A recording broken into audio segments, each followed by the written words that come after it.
Hello दोस्तों। तो चलिए आज का हमारा वीडियो है साइंस का है, क्वेश्चन बैंक का। ठीक है, हम लोग जो है इसका पिछला वीडियो हम लोग पढ़ चुके हैं 2000 है ना 11 और 12। आज हम लोग लेके चल रहे हैं 2013 है ना। बहुत सारा क्वेश्चन जो है क्वेश्चन बैंक में जो है मिस्टेक है यानी आंसर गलत दिया गया है। उसी को हमने क्या किया है सही सही इसमें हम आपको इस वीडियो में बताने वाले हैं। तो चलिए शुरू करते हैं। पहला कहता है, पहला ऑब्जेक्टिव है स्नेल का नियम लिखें। तो स्नेल का नियम क्या होता है? तो सीधे सीधे स्नेल का नियम अपवर्तनांक में है यानी साइन आई बटा साइन आर। साइन आई बटा क्या होता है? साइन आर होता है। तो इसका डिफिनेशन किस प्रकार देंगे? तो इसको हम देंगे इस प्रकार के स्नेल के नियमानुसार जब प्रकाश की किरणें एक माध्यम से दूसरे माध्यम में जाती है तो आपतन कोण की जया और अपवर्तन कोण की जया का अनुपात क्या होता है? नियत रहता है। इसी को हम लोग कहते हैं क्या? स्नेल का नियम कहते हैं। दूसरा प्रश्न है लेंस की क्षमता का एसआई मात्रक क्या होता है? तो लेंस की क्षमता का एसआई मात्रक जो होता है डायोप्टर होता है। इसे संकेत में हम डी द्वारा सूचित करते हैं। कभी कभी आपको ऑप्शन में आता है तो इसको मीटर इनवर्स भी कहते हैं। डायोप्टर को ही हम मीटर इनवर्स भी कहते हैं। क्लियर? कहता विद्युत ऊर्जा का व्यावसायिक मात्रक क्या है? तो विद्युत ऊर्जा का व्यावसायिक मात्रक है किलोवाट घंटा, या इसी को हम लोग यूनिट भी कहते हैं। इसी को हम लोग क्या कहते हैं? यूनिट के नाम से भी जानते हैं। श्वसन के मध्यवर्ती पदार्थ क्या है? तो श्वसन के मध्यवर्ती पदार्थ जो होता है वो पायरुविक अम्ल है। कौन अम्ल है? श्वसन का मध्यवर्ती पदार्थ जो होता है पायरुविक अम्ल है। याद रखेंगे ये प्रश्न जो है, ध्यान में रखेंगे। मनुष्य में चीनी के पाचन में कौन सा हार्मोन सहायक है? तो मनुष्य के चीनी के पाचन में इंसुलिन हार्मोन सहायक है। कौन हार्मोन है? तो इंसुलिन हार्मोन सहायक है। अगला सवाल कहता है गुरुत्वानुवर्तन किसे कहेंगे या गुरुत्वानुवर्तन क्या है? तो इसका आंसर जो है हम यहाँ पेज पर आपको लिख लिए हैं समझाने के लिए। तो आइए इसको हम बढ़िया से समझते हैं किस प्रकार से। कहता है गुरुत्वानुवर्तन है ना। प्रश्न नंबर 6 आपको दिख रहा होगा यहाँ पर। प्रश्न नंबर 6, गुरुत्वानुवर्तन पौधे का किसी भाग का पृथ्वी के गुरुत्व की ओर वृद्धि या गति करना गुरुत्वानुवर्तन कहलाता है। और गुरुत्वानुवर्तन किस में होता है? तो जड़ों में होता है। किस में होता है? जड़ों में, क्योंकि जड़ ही गुरुत्व की ओर गति करता है। इसी को हम लोग कहते हैं गुरुत्वानुवर्तन कहते हैं। क्लियर है? चलिए अगला प्रश्न है हमारा। कहता विद्युत विभव से आप क्या समझते हैं? विद्युत विभव से आप क्या समझते हैं? तो इसको भी हमने क्या किया है, एक पेज पर इस प्रकार से लिख दिया है। ठीक है कि विद्युत आवेश विद्युत विभव देके डैश प्रति एकांक धन आवेश को अनंत से किसी बिंदु तक लाने में किया गया कार्य को विद्युत विभव या सिर्फ विभव कहते हैं। है ना कि एकांक धन आवेश को किसी अनंत बिंदु से है ना किसी बिंदु तक लाने में किया गया कार्य क्या कहलाएगा? विद्युत विभव कहलाएगा। क्लियर है? यहाँ पर कहता मैग्नीशियम ऑक्सीजन से संयोग कर क्या बनाएगा? तो मैग्नीशियम ऑक्साइड बनाएगा। कौन सी बनाएगा? मैग्नीशियम ऑक्साइड बनाएगा। प्लास्टर ऑफ पेरिस का आणविक सूत्र होता है CaSO4 इंटू हाफ H2O। इसे हम प्लास्टर ऑफ पेरिस कहते हैं। कहता है क्या होता है जब लाल तप्त लोहे पर जलवाष्प प्रवाहित किया जाता है ना। लाल तप्त लोहे पर जब हम जलवाष्प को प्रवाहित करेंगे तो क्या होगा? तो आइए ना इसको भी हम लोग समीकरण के द्वारा समझते हैं। यहाँ पर कहता है ये लोहा है, ये जलवाष्प है। तो लोहा कैसा? लाल तप्त है। तो इस पर जलवाष्प को प्रवाहित करेंगे तो इस प्रकार से Fe3O4 बनेगा, मैग्नेटाइट और हाइड्रोजन गैस निकलेगा। संतुलित करने के लिए यहाँ पर 4 लगाएंगे, यहाँ जल में 4 और यहाँ 3 लगा देंगे। ये समीकरण आपका संतुलित हो जाएगा। क्लियर है? कहता प्रकाश संश्लेषण के लिए समीकरण दें। ये दोस्तों 2012-11 दोनों में पूछा गया प्रश्न है, बार बार रिपीट होता है। प्रकाश संश्लेषण के लिए समीकरण देना है तो आप समीकरण ये देखिए, ये पिछला सेट में भी आपको आया था, बहुत ही इंपॉर्टेंट है, इसको याद कर लेंगे। है ना, संतुलित करने के लिए जो हम रेड पेन से लिखे हैं वो हम समीकरण को बैलेंस किए हैं। ठीक है, क्लियर है ये भी? अगला सवाल है, कहता है एक निष्क्रिय गैस का नाम लिखें। तो एक निष्क्रिय गैस का नाम कोई भी कुछ भी लिख दीजिए, है ना। आर्गन लिख दीजिए, आर्गन। है ना। आर्गन लिखिए, चाहे हीलियम लिखिए, रेडॉन लिखिए, कोई भी एक निष्क्रिय गैस का नाम लिखना है। कोई कार्बन के दो अपरूपों के नाम लिखे, तो कार्बन के दो अपरूप हीरा और ग्रेफाइट लिख दिए हैं। कार्बन के दो अपरूप कौन है, तो हीरा और ग्रेफाइट। सोडियम की परमाणु संख्या कितनी है, तो सोडियम की परमाणु संख्या कितनी होती है, 11 होती है। कितनी होती है, 11 होती है ना। कहता है इसमें समीकरण को संतुलित करें, दोनों समीकरण देखो एक ही दिया है, ये वही है, दोनों समीकरण एक ही है। और यही समीकरण जो है आपको यहाँ पर लिखा गया है ना, यही समीकरण है ना, प्रकाश संश्लेषण का ही तो समीकरण है, इसको संतुलित करना है, तो इसी प्रकार से इसको संतुलित अब कर लीजिएगा, कर लीजिएगा। बहुत होशियार हैं आप, टेंशन नहीं है, ठीक है, क्लियर है। चलिए दोस्तों, यहाँ पर फिर आपको ऑब्जेक्टिव प्रश्न आ चुका है, चलिए इसको भी हम लोग ध्यान से पढ़ लेते हैं। कहता है दृश्य प्रकाश में किस वर्ण का तरंगदैर्ध्य अधिकतम होता है, तो दृश्य प्रकाश में जो होता है ना, यानी देखने वाला प्रकाश में लाल रंग का तरंगदैर्ध्य सबसे ज्यादा होता है, सबसे कम हो जाएगा किसका, तो बैगनी का होगा। विद्युत शक्ति का ऐसा मात्रक क्या होता है, तो शक्ति का ऐसा मात्रक वाट हो जाएगा, क्या हो जाएगा, वाट हो जाएगा। कहता है विद्युत बल्ब का तंतु बना होता है, तो विद्युत बल्ब का तंतु जो होता है टंगस्टन का बना होता है, किसका बना होता है, टंगस्टन का बना होता है। नाभिकीय ऊर्जा प्राप्त करने हेतु आवश्यक है, तो नाभिकीय ऊर्जा हमें प्राप्त करने के लिए यूरेनियम की आवश्यकता पड़ती है, किसकी आवश्यकता पड़ेगी, यूरेनियम की आवश्यकता पड़ेगी। ग्लोबल वार्मिंग के लिए उत्तरदायी है, तो कार्बन डाइऑक्साइड, है ना, ग्लोबल वार्मिंग के लिए उत्तरदायी है तो कार्बन डाइऑक्साइड इसका सही आंसर होगा, क्लियर। द्विखंडन किसमें होता है, तो अमीबा में, पैरामीशियम और लिस्मेनिया में, दोनों, यानी इनमें से सभी में द्विखंडने होता है। अमीबा में तो जानबे करते हैं आप कि द्विखंडन होता है ना। फूल में नर प्रजनन अंग कौन है, तो फूल में जानते हैं नर, नर होता है पुंकेसर, नर कौन होता है, पुंकेसर। बाकी अंडप, वर्तिकाग्र और वर्तिका जो होता है वह मादा जनांग के भाग होते हैं। अंडाणु निषेचित होती है कहाँ, तो अंडाणु का निषेचन होता है फैलोपियन ट्यूब में, फैलोपियन ट्यूब में, या इसी को हम लोग बोलते हैं फैलोपियन नलिका बोलते हैं, क्लियर है, या अंडवाहिनी भी इसको हम लोग बोलते हैं। कहता अवतल लेंस का आवर्धन, आवर्धन यानी मैग्निफिकेशन जो होता है, और लेंस में पूछेगा ना तो V/U, अगर यही दर्पण में रहता तो -V/U होता, ठीक है। तो यहाँ पर आपका लेंस है तो V/U हो जाएगा। कहता गोलीय दर्पण में फोकसांतर और वक्रता त्रिज्या के बीच का संबंध बताइए, तो यहाँ पर आपका दो ऑप्शन है, यहाँ R = 2F है, यहाँ F = R/2 है। तो पहले देखो फोकसांतर बोला तो F, वक्रता त्रिज्या तो R, तो F और R में संबंध ऑप्शन नंबर C, ऐसे 1 भी हो सकता है, समझे कि नहीं। यहाँ पर फोकसांतर पहले तो F और R में संबंध, यहाँ R और F है, बस और कुछ नहीं है। कहता संगमरमर का रासायनिक फार्मूला क्या होता है, रासायनिक सूत्र होता है संगमरमर का CaCO3, CaCO3, है ना, कैल्शियम कार्बोनेट। दूसरा कौन चीज, मैग्नीशियम कार्बोनेट है। तीसरा ये सब है, ये सभी जो है कैल्शियम बाइकार्बोनेट है, मैग्नीशियम बाइकार्बोनेट है। तो आपका फार्मूला नंबर 1 होगा कैल्शियम कार्बोनेट CaCO3, क्लियर है।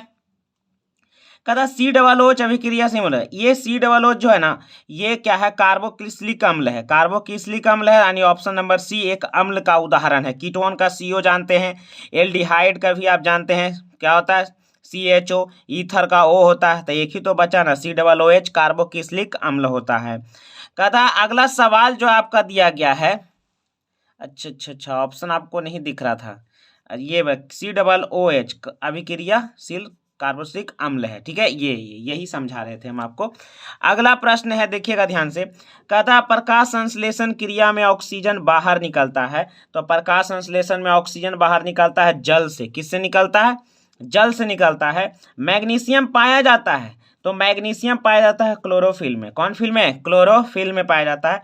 इंसुलिन की कमी के कारण कौन सा रोग होता है, तो इंसुलिन की कमी के कारण मधुमेह होता है, यानी चिनिया बीमारी हो जाता है ना, मधुमेह यानी डायबिटीज हो जाता है। अगला प्रश्न है, कहता है लिटमस विलियन वैगनी रंजक होता है जो किससे निकाला जाता है, तो ये लाइकेन से निकाला जाता है, किससे निकाला जाता है, वैगनी रंजक जो लिटमस का होता है वो लाइकेन से प्राप्त किया जाता है। जब सोडियम हाइड्रोक्साइड जिंक से अभिक्रिया करता है तो कौन सा उत्पाद बनाता है, तो हो जाएगा सोडियम जिंकेट, यानी ऑप्शन नंबर डी होगा। कहीं कहीं पर आपको ऑप्शन नंबर बी दे रहा होगा लेकिन वो गलत है, ऑप्शन नंबर डी इसका सही आंसर है, Na2ZnO2 + H2, समझे, जिंकेट और हाइड्रोजन गैस निकलता है। कहता है किसी भी उदासीन विलयन का पीएच मान कितना होगा, तो 7 हो जाएगा। बेकिंग सोडा का रासायनिक सूत्र क्या होता है, तो बेकिंग सोडा का मतलब खाने वाला सोडा, तो खाने वाला सोडा क्या होगा, NaHCO3 यानी ऑप्शन नंबर 1 होगा। एक्वा रेजिया के मिश्रण में हाइड्रोक्लोरिक और नाइट्रिक अम्ल का अनुपात कितना होगा, तो हाइड्रोक्लोरिक अम्ल होता है 3 रेशियो और नाइट्रिक अम्ल होता है 1 रेशियो में, यानी ये 3:1 हो जाए, ऑप्शन नंबर कितना हो जाएगा, तो ऑप्शन नंबर 1 हो जाएगा। तो चलिए अब चलते हैं, बोर्ड एग्जाम है ना 2013 का सी है ना, पेपर नंबर सी 2013 का ही है। कहता पहला सवाल, विद्युत धारा उत्पन्न करने की युक्ति को क्या कहते हैं, तो विद्युत धारा उत्पन्न करने की युक्ति को हम जनित्र या जनरेटर या डायनेमो कहते हैं। एल्कीन का सामान्य सूत्र होता है CnH2n होता है एल्कीन। मैग्नीशियम ऑक्सीजन से संयोग करके क्या बनाता है, तो मैग्नीशियम ऑक्साइड अभी आया था इसके पहले, MgO मैग्नीशियम ऑक्साइड। मेंडल ने किस पौधे पर अपना प्रयोग किया था, तो मटर के पौधे पर अपना प्रयोग किया था। कहता रुधिर लाल क्यों होता है, तो रुधिर लाल होता है हीमोग्लोबिन कण के कारण, है ना, हीमोग्लोबिन कण हमारे रक्त में पाया जाता है, जिसी के कारण जो है हमारा रुधिर लाल रंग का होता है। पौधे में जल का परिवहन किस ऊतक द्वारा होता है, तो पौधे में जल का परिवहन जाइलम ऊतक के द्वारा होता है। किसके ऊतक द्वारा होता है, जाइलम ऊतक के द्वारा होता है। अम्लीय माध्यम में प्रोटीन पाचक एंजाइम कौन है, तो अम्लीय माध्यम में प्रोटीन का पाचक एंजाइम पेप्सिन है। कौन सी है, पेप्सिन है। क्या है, पेप्सिन है। कहता प्रकाश के परावर्तन के कितने नियम है, आहा इतना हल्का, 2। बोलिए परावर्तन के 2 नियम है। किसी गोलीय दर्पण की फोकस दूरी 10 सेंटीमीटर, तो वक्रता त्रिज्या कितनी होगी, तो वक्रता त्रिज्या फोकस दूरी की दुगनी होती है, तो 10 को दुगना कर दीजिए तो आंसर आपका हो जाएगा 20 सेंटीमीटर, है ना। कहता है अगला सवाल कि 10 मीटर फोकसांतर वाले किसी अवतल लेंस की क्षमता क्या होगी, तो अवतल लेंस की क्षमता हमसे पूछ रहा है। तो आइए ना इसको जरा सा हल कर लेते हैं, ध्यान दीजिएगा यहाँ पर, ठीक है। आपके पास सवाल इस प्रकार से बना भी रहे हैं, तो बोलिए ध्यान से, अवतल लेंस पूछा, कहाँ गया सवाल, तो अवतल लेंस हमसे पूछा जी, आहा क्या सवाल पूछा है। तो अवतल लेंस का फोकस क्या होता है जी, ऋणात्मक होता है ना, तो यहाँ पर हो जाएगा -10। क्लियर है। अब यहाँ पर इसको देखिए हल कर लीजिए, ठीक है। P बराबर 1/f है, अब मीटर में दिल है, ये कोई दिक्कत भी नहीं होगा, तो यहाँ पर -10 हो जाएगा। अब यहाँ पर देखो इसको दशमलव करेंगे तो 0. कितना होगा, 1 हो जाएगा, यही होगा ना, ये माइनस में हो जाएगा, यानी 0.1 माइनस में डायोप्टर होगा, क्योंकि यहाँ पर आपका दिल है अवतल लेंस। कौन लेंस, यही हमारा क्या हो जाएगा, आंसर हो जाएगा। क्लियर है। कहता प्रत्यावर्ती धारा उत्पन्न करने वाले कुछ स्रोतों के नाम, तो प्रत्यावर्ती का मतलब होता है एसी करंट किससे उत्पन्न होगा, तो एसी डायनेमो से होगा। एसी करंट किससे उत्पन्न होता है, तो एसी डायनेमो से होता है ना। आधुनिक आवर्तसारणी में कितने उदर्ग, उदर्ग का मतलब होता है जो खड़ा खड़ा ऐसे रहता है ना, उसी को बोलते हैं उदर्ग स्तंभ। तो उदर्ग स्तंभों की संख्या कितनी होती है, 18 होती है। कहता उस यौगिक का नाम बताइए जो क्लोरीन से क्रिया करके विरंजक चूर्ण बनाता है, तो क्लोरीन गैस से क्रिया करके विरंजक चूर्ण कौन बनाएगा, तो बनाएगा CaOH का हॉल्टवाइस, यानी कैल्शियम हाइड्रोक्साइड की अभिक्रिया जब क्लोरीन से होगी तब विरंजक चूर्ण बनेगा। क्लियर है। अगला कहता है उदासीन विलयन के पीएच का मान क्या होता है, तो उदासीन विलयन के पीएच का मान होता है 7 होता है। इसके पहले वाले सेट में भी आया। कहता है जीव मंडल में ऊर्जा का सब प्रमुख स्रोत कौन है, तो कौन है, सूर्य है, यानी जीव मंडल में ऊर्जा का सबसे बड़ा स्रोत है वह सूर्य है। कौन सा है, सूर्य है। अगला प्रश्न जो है यहाँ पर दिया गया है, कहता है विद्युत जनित्र का सिद्धांत आधारित होता है, तो विद्युत जनित्र का सिद्धांत होता है विद्युत चुंबकीय प्रेरण पर, विद्युत चुंबकीय प्रेरण पर होता है।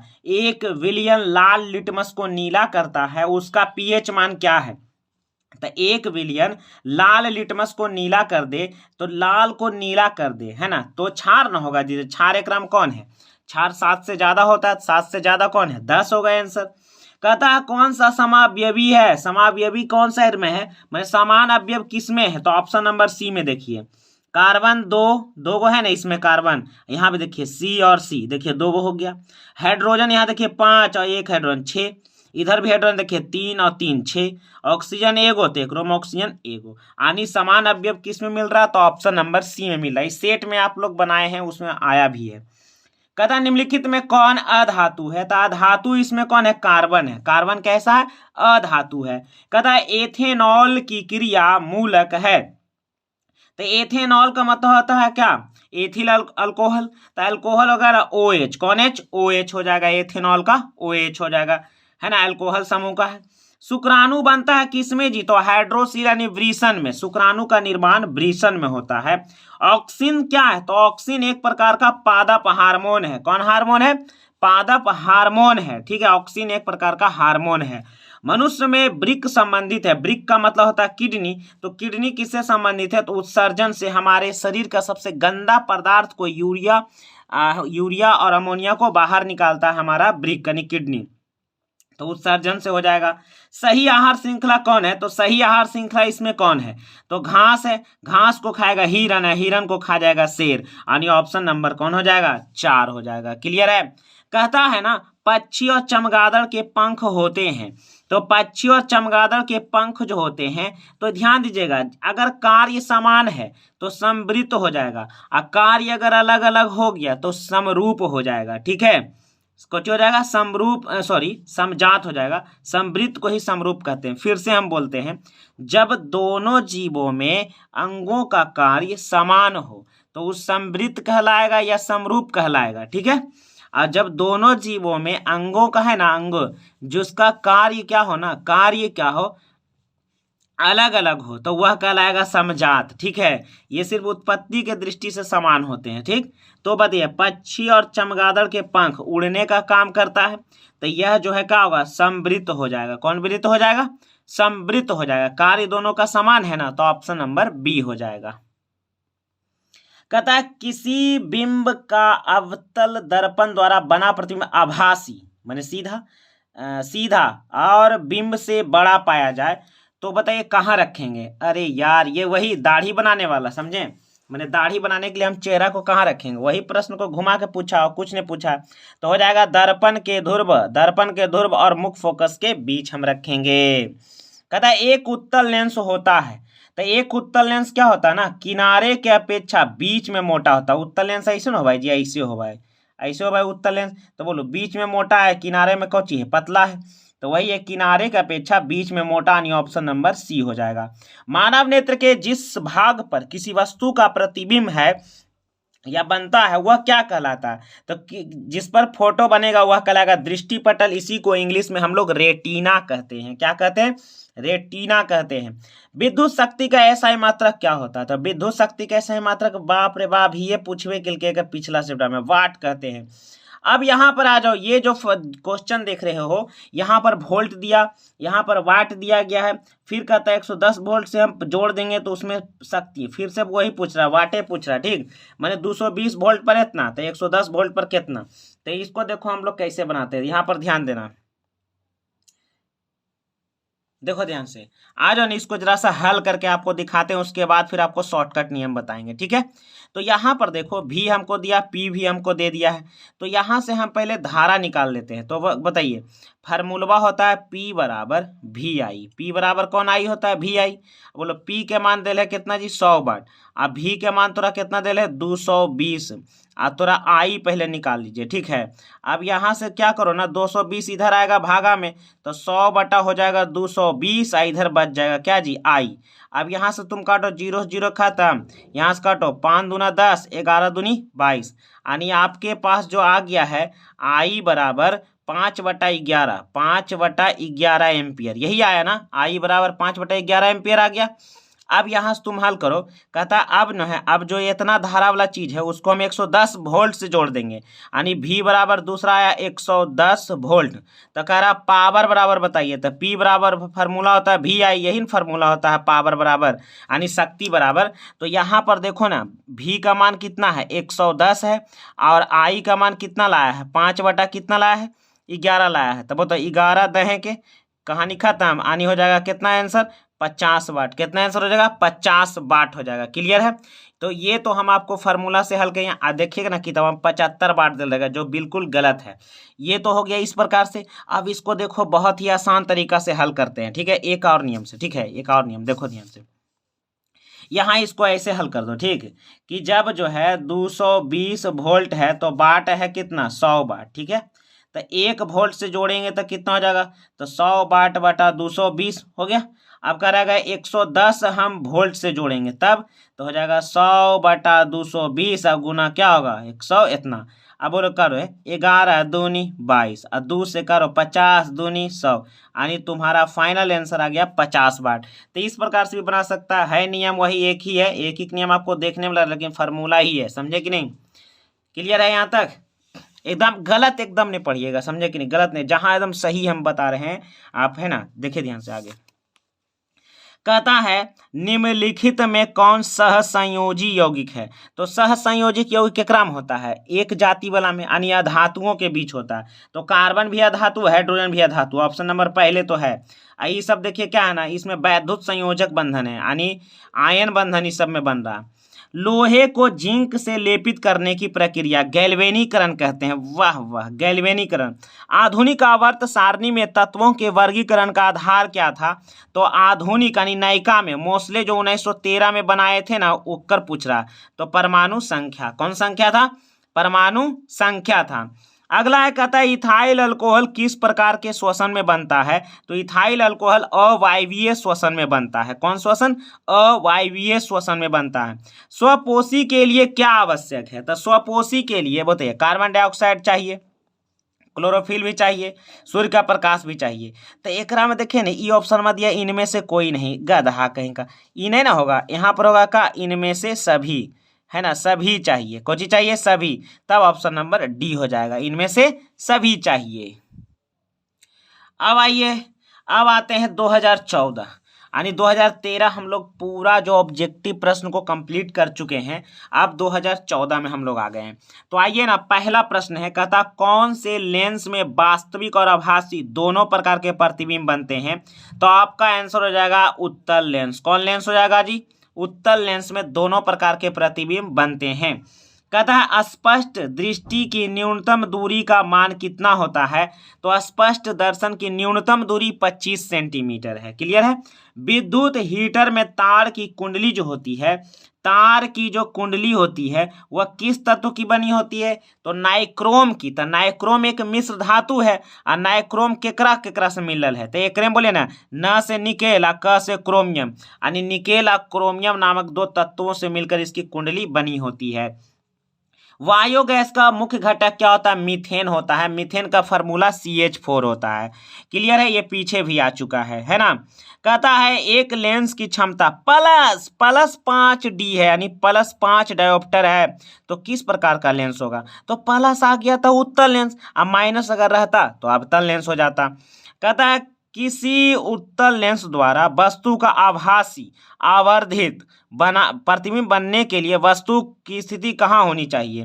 तो वस्तु की स्थिति जो होनी चाहिए वह फोकस, है ना, मुख्य फोकस और प्रकाशीय केंद्र के बीच होना चाहिए। एकदम वही वाला, है ना? ये हम उत्तल लेंस में पूछा है, तो मुख्य फोकस और प्रकाशीय केंद्र के बीच में होना चाहिए। ये सरल सूक्ष्मदर्शी में ऐसा ही हम लोग देखते हैं, सरल में, एक लेंस वाला में। क्लियर है यहाँ तक? देखिए यहाँ भी आपको ऑब्जेक्टिव जो है यहाँ से 4 को दिया गया। चलो इसको भी हम लोग पढ़ ही लेते हैं। कहता है CnH2n किस हाइड्रोकार्बन ग्रुप का संरचनात्मक सूत्र है? तो CnH2n एल्कीन का है। किसका है? एल्कीन का है। अब यहाँ पर देखो ध्यान से, CH3Cl है ना, CH3Cl IUPAC इसका नाम पूछ रहा है, IUPAC नाम पूछ रहा है CH3Cl का। तो इसका आंसर आपका हो जाएगा क्या? इसका आंसर होगा तो क्लोरोमेथेन हो जाएगा। कौन होगा? क्लोरोमेथेन हो जाएगा। क्लियर है? अगला कहता है लिथियम एवं पोटेशियम के परमाणु द्रव्यमान का औसत क्या होगा? तो लिथियम और पोटेशियम का परमाणु द्रव्यमान का औसत है, तो चलो हम लोग यहाँ पर निकाल लिए हैं, है ना? निकाल लिए हैं तो जरा सा देख लीजिए आप, क्या इसको समझ ही लीजिए देख के। बताइए, लिथियम का परमाणु द्रव्य 7 होता है, पोटेशियम का परमाणु द्रव्य 39 होता है। अब दोनों का औसत निकालेंगे तो जानवे करते हैं प्रेक्षणों का योग है प्रेक्षणों की संख्या। तो यहाँ प्रेक्षण 2 गो है तो दोनों को जोड़ दिए, 2 से भागा देंगे, 3 गो रहता है 3 से भागा देते, 4 गो रहता है 4 से भागा देते, तो 2 ही को दिया ना, 2 से भागा देंगे, जोड़िएगा आएगा 46, 2 से काटिएगा 23 आएगा। तो इसका परमाणु द्रव्यमान का जो है उसका जब हम औसत निकालते हैं, एवरेज निकालते हैं, तो 23 प्राप्त होता है। क्लियर है। अगला सवाल कहता है कि रासायनिक समीकरण को संतुलित करें। रासायनिक समीकरण को संतुलित करें तो यहाँ पर क्या करेंगे ना, हाइड्रोक्लोरिक अम्ल में 4 गुना करेंगे और जल में यहाँ पर 2 गुना कर देंगे, आपका क्या होगा, समीकरण संतुलित हो जाएगा। अगला कहता है तनुकरण किसे कहते हैं। तनुकरण किसे कहते हैं, तो तनुकरण किसे कहते हैं, आइए ना इसको भी हम साइड में आपको लिख लिए हैं, इसको भी समझाने के लिए। तो यहाँ पर देखिए ध्यान से, तनुकरण किसे कहते हैं, तो बढ़िया समझिए क्या कह रहा जल में अम्ल या क्षारक मिलने पर आयन की सांद्रता में इकाई कमी होती है, यानी कमी हो जाती है, यानी पतला हो जाता है, उसी को हम लोग क्या कहते हैं, तनुकरण कहते हैं। जैसे कि अगर एसिड ज़्यादा सांद्र है तो उसको तनु करने के लिए उसमें हम पानी मिला देते हैं, तो वो तनु यानी पतला होता है। तनु का मतलब सीधा सीधा पतला हो जाता है। ठीक है, ये डिफिनेशन आप याद कर लीजिएगा। ठीक, कहता है यहाँ पर देखिए यहाँ से धोबिया सोडा और बेकिंग सोडा का है ना एकक प्रमुख उपयोग बताएं। तो धोबिया सोडा का उपयोग हम लोग क्या करते हैं, तो धोबिया सोडा का प्रमुख उपयोग है अग्निशामक यंत्रों में, अग्निशामक यंत्र नहीं सॉरी, धोबिया सोडा का उपयोग जो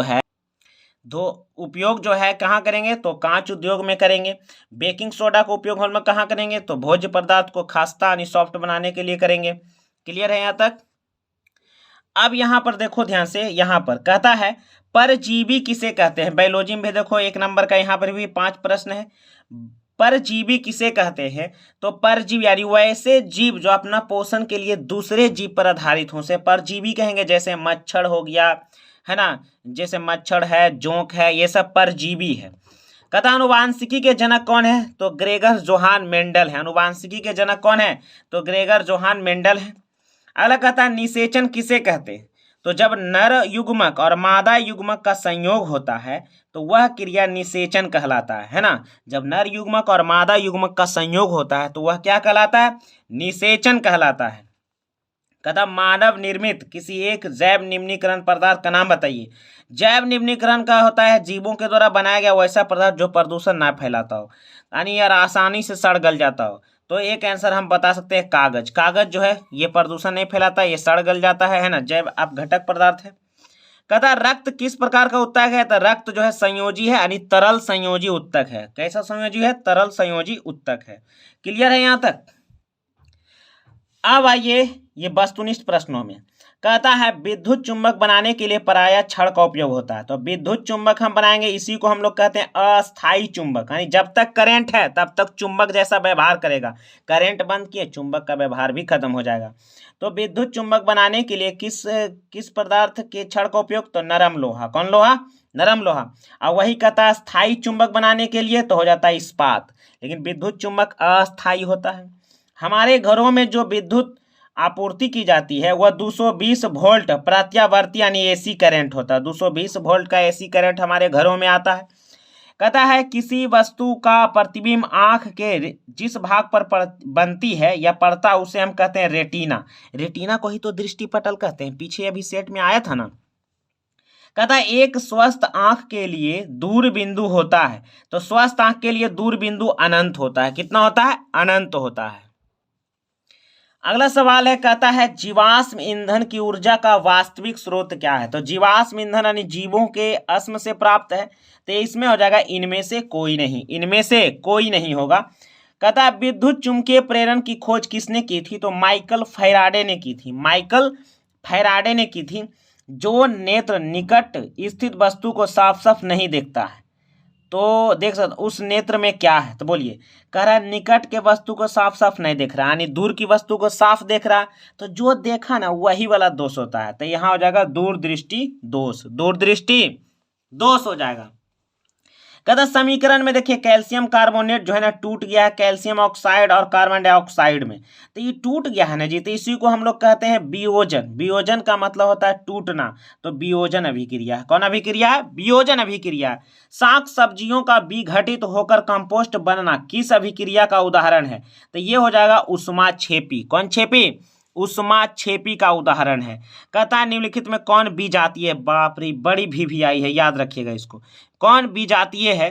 तो बताइए चूना पत्थर कैल्शियम कार्बोनेट, संगमरमर कैल्शियम कार्बोनेट, खड़िया कैल्शियम कार्बोनेट। लेकिन पेरिस ऑफ प्लास्टर गड़बड़ है, CaSO4 हाफ H2। अपने से देखो इसमें कौन सा अलग लग रहा था, ऑप्शन नंबर 4।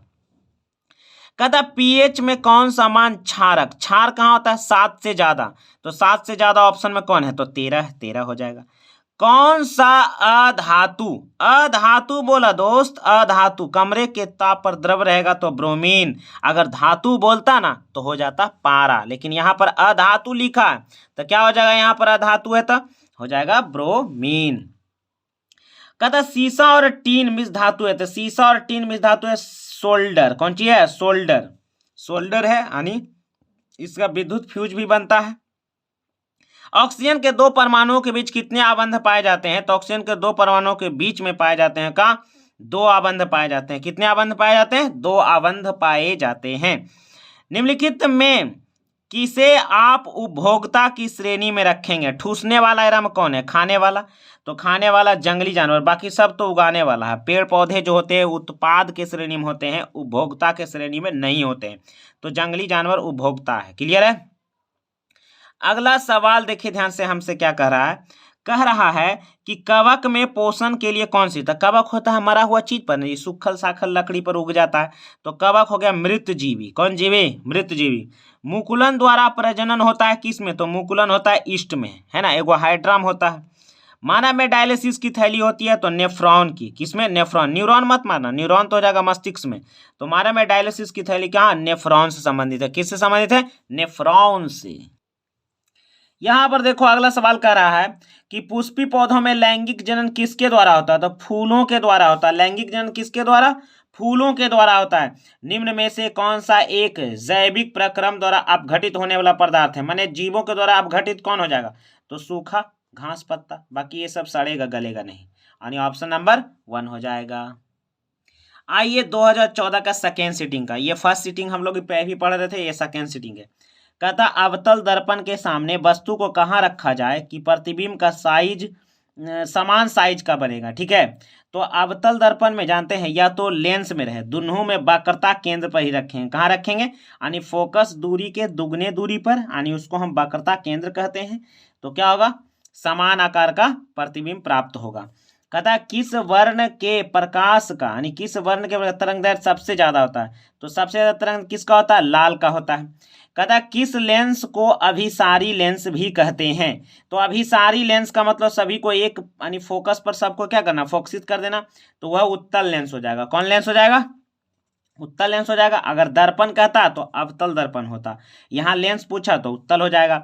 ईंधन से ऊर्जा को किस प्रक्रिया द्वारा प्राप्त किया जाता है? तो ईंधन को हम जलाएंगे तभी ना हमको ऊर्जा मिलेगा, यानी दहन प्रक्रिया द्वारा। कौन प्रक्रिया द्वारा? दहन प्रक्रिया द्वारा। कहता है ए मीटर को विद्युत परिपथ में, ए मीटर को विद्युत परिपथ में जोड़ा जाता है या तो श्रेणी क्रम में या तो समांतर क्रम में, यही हमसे पूछ रहा है। तो ए मीटर को हम लोग श्रेणी क्रम में जोड़ते हैं। कौन क्रम में जोड़ते हैं? श्रेणी क्रम में जोड़ते हैं। कहता पार्श्विक विस्थापन से आप क्या समझते हैं? पार्श्विक विस्थापन से आप क्या समझते हैं? तो आइए ना, पार्श्विक विस्थापन मैंने किनारा पर जो विस्थापन हुआ उससे आप क्या समझेंगे? तो यहां पर हम आपको आंसर पहले ही लिख लिए हैं।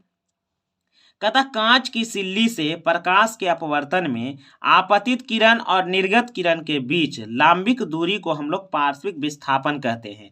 तो इसको हम लोग थोड़ा सा इसके पीछे पिक्चर द्वारा हम समझ लेते हैं, है ना। तो देखो ध्यान से, कांच की सिल्ली इस प्रकार से रहता है, ध्यान देना, ठीक है। कांच की सिल्ली जो होता है इस प्रकार से होता है। कांच की सिल्ली बड़ा से वो ले लेंगे, कांच का स्लैब या सिल्ली बोलो, यहाँ से आएगा ना, तो ये प्रकाश आया, तो ये प्रकाश का गुण होता है कि वो सीधा चले। कैसा चले? ये काल्पनिक रूप से हम लोग आपतित किरण को आगे बढ़ा दिए, ठीक है। और यहाँ पर एगो ले लो, कहाँ पर? ये जपरी। अब ये यहाँ से इस प्रकार से आएगा यहाँ पर। अब इस प्रकार से देखो, इस प्रकार से जब इस तरह से टेढ़ा निकलेगा ना, अब यहाँ पर देखो ये हो गया आपका निर्गत किरण, कौन किरण हो जाएगा, निर्गत किरण, और ये वाला होगा काल्पनिक आपतित किरण, कौन किरण, ये आपतित किरण है। अब इसके बीच का जो ये लांबिक दूरी है ना, इसी को हम लोग कहते हैं पार्श्विक विस्थापन, कौन विस्थापन कहेंगे, पार्श्विक विस्थापन कहेंगे। तो डिफिनेशन एक बार जरा फिर से देख लीजिए, कहता कांच की झिल्ली से प्रकाश के अपवर्तन में आपतित किरण और निर्गत किरण के बीच की लांबिक दूरी को हम पार्श्विक विस्थापन कहते हैं। अब यहाँ पर देखो क्या करते हैं, यहाँ पर देखो डिफिनेशन, कहता आघात्य वर्ध किसे कहते हैं, एक नंबर का सवाल है। आघात्य वर्ध, देखो आघात्य का मतलब है चोट मारना और वर्ध का मतलब होता है बढ़ जाना।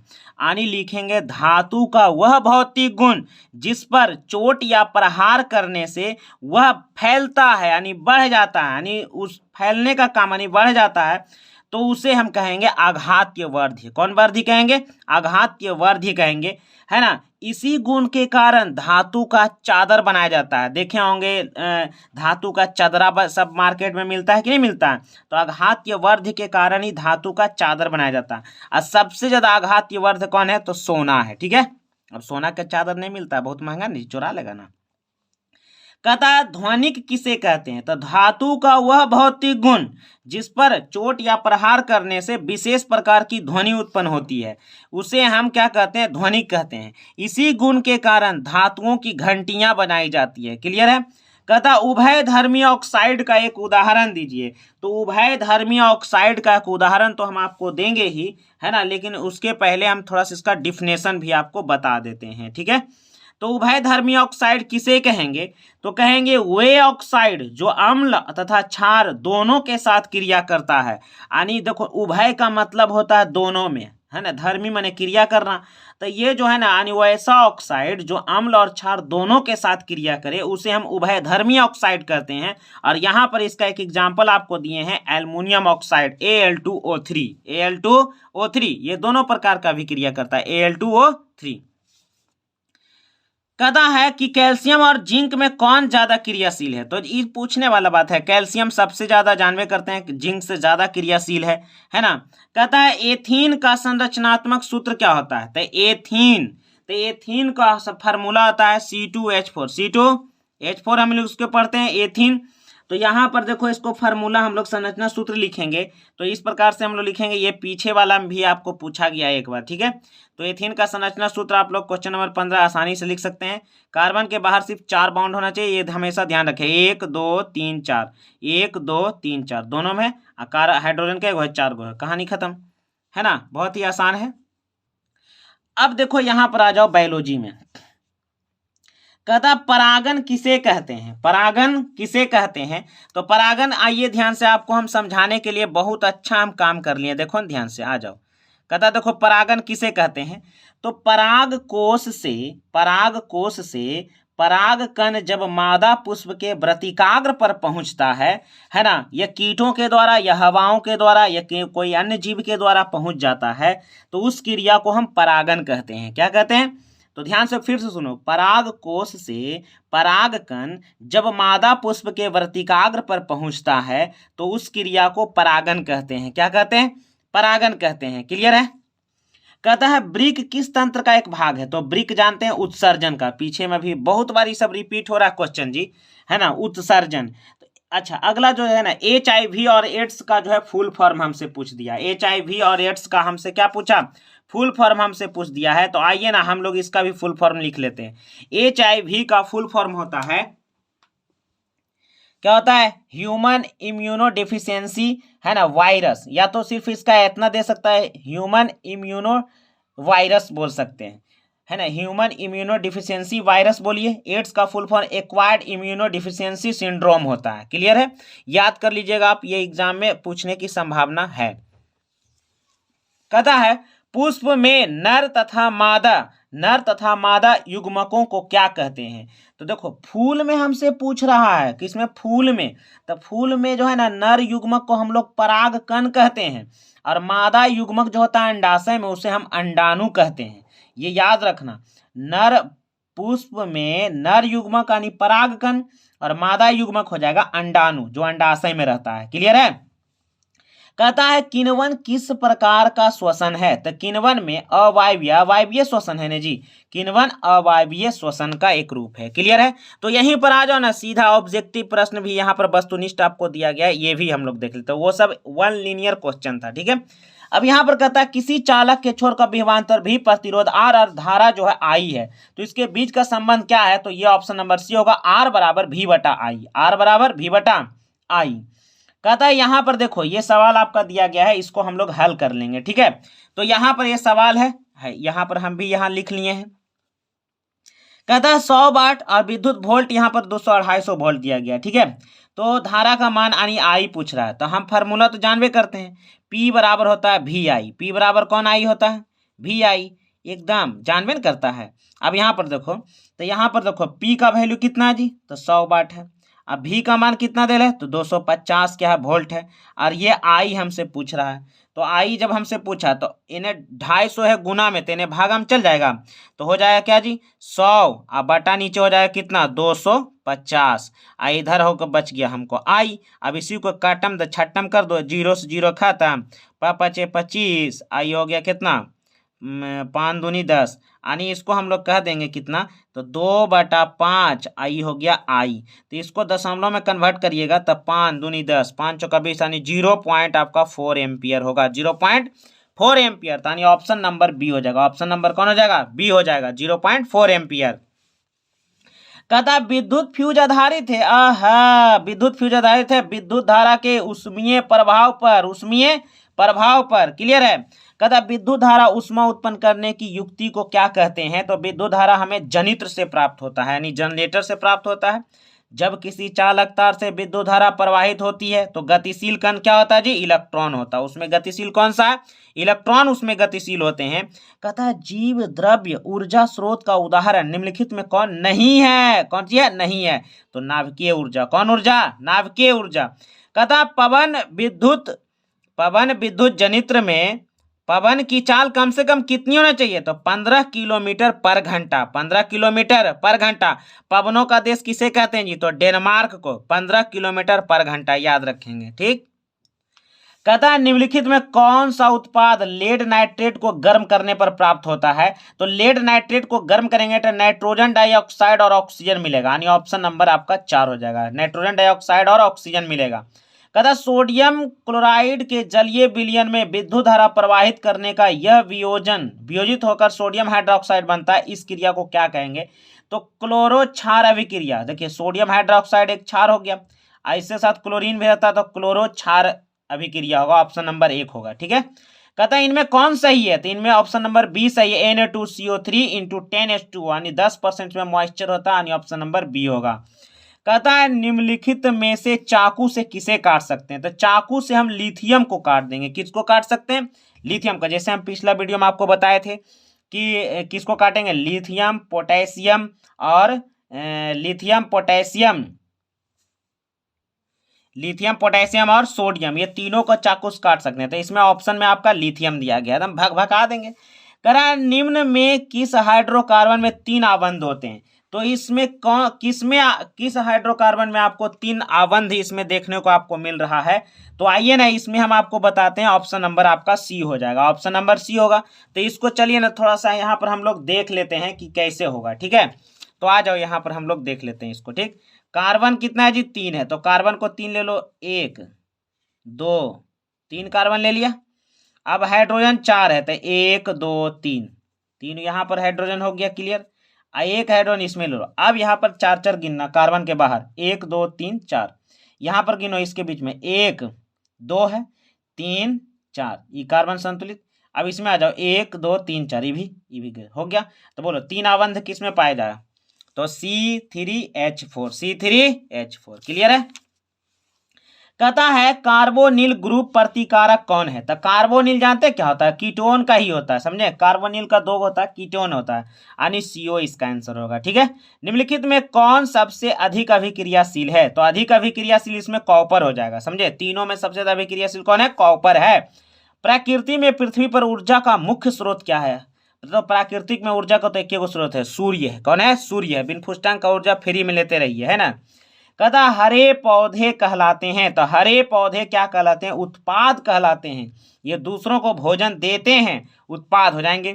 कहेगा कीटों के पंख और चमगादड़। तो कीटों के पंख और चमगादड़ के पंख, पंख किस तरह के अंग होते हैं? तो ये हो जाएगा, बताइए। कीट का पंख उड़ने में, चमगादड़ का पंख भी उड़ने का काम करता है। तो बोलिए कैसा होगा? तो समवृत्त अंग होगा। कौन अंग होगा? समवृत्त, यानी कार्य के दृष्टिकोण से समान हो तो समवृत्त अंग होते हैं, कार्य के दृष्टि से समान यदि न हो तो समजात अंग होंगे। ठीक है। अगला कहता भोजन का पाचन किस प्रकार की अभिक्रिया है? तो भोजन का पाचन जो है यह उपचयन अभिक्रिया। कौन चयन अभिक्रिया? उपचयन। समझे कि नहीं? कहीं कहीं आप चयन इसका आंसर देता, उपचयन इसका आंसर होगा। ठीक है। निम्नलिखित में कौन एक उभयलिंगी जंतु है? तो उभयलिंगी कौन होता है? जेकरा में दोनों लिंग होना चाहिए, नर और मादा। तो केचुआ होगा। क्या हो जाएगा? केचुआ। इनमें से कौन सा एक भूमिगत जल का उदाहरण है? तो भूमिगत जल का उदाहरण इसमें से कौन है? तो इसमें से है भूमिगत कुआं। कौन हो जाएगा? कुआं हो जाएगा। तो ये जो है हम लोग कितना पढ़े थे? तो 2013 है और 2014 का हम लोग पूरा सेट पढ़ चुके हैं। कल हम लोग चलेंगे, है ना, इसके अगला सेट हम लोग चलेंगे 2015 का। तो अभी हम लोग जो है पढ़ चुके हैं 2013 और 14। तो आज का वीडियो हमारा यहीं तक समाप्त होता है। ये वीडियो आपको कैसा लग रहा है ये हमें ज़रूर कमेंट में बताएं कि यह वीडियो जो है आपके लिए बहुत ही यूजफुल होने वाला है। ठीक है। तब तक के लिए टाटा बाय बाय।